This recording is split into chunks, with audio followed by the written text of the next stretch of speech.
I'm attempting to create a new world record. The longest time in which one has written a short story every day. Why am I doing this? Don't ask me. Anyway, hope you enjoyed today's instalment. 47. Life. The world around the humans stretched out to infinity, abysmally dark in one direction and viscerally bright in the other. The two mirrors reflected each other over and over and over, spiralling until numbers couldn't articulate how far it had spun. The human trapped in between those two mirrors could not avoid the infinite weight that this vision held. He was trapped in a box and forced to look upon infinity, the infinity of darkness and the infinity of light.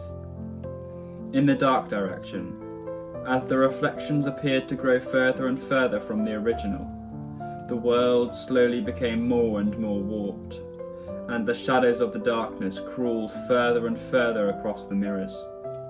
If the person in the mirror box gazed deep enough into it, they could have sworn the contortions curled into deformed, grinning faces, if they looked at it from the right angle.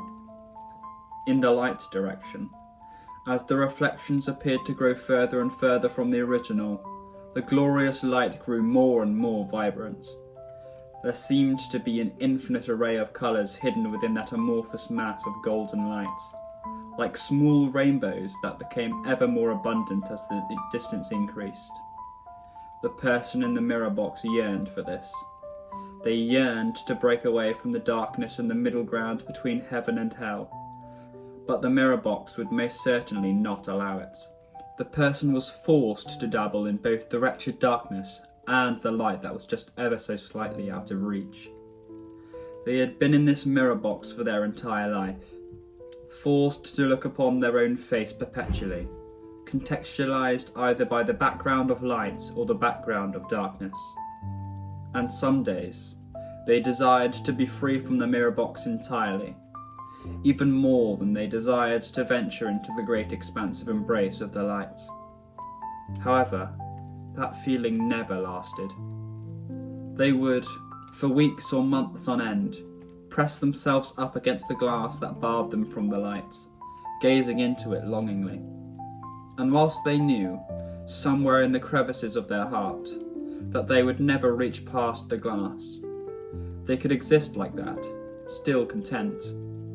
And the longer they peered into the light, the more the light grew, and the further the darkness that lay in the opposing direction receded. The longer they peered into the light, the more colours were nurtured within the glorious golden mass, and the more their soul opened up to it. "Say," they would mutter every now and then, "will I ever truly reach you?" A tear or two would sometimes fall from their eye. "I want to be light. I'm terribly afraid of the darkness, you see. It's so horrifying." Their voice would crack and split at its seams. "You're so incredibly beautiful. You hold so much joy within you, so much love and hope. So tell me, how can I escape the clutches of the darkness? How can I become one with you?"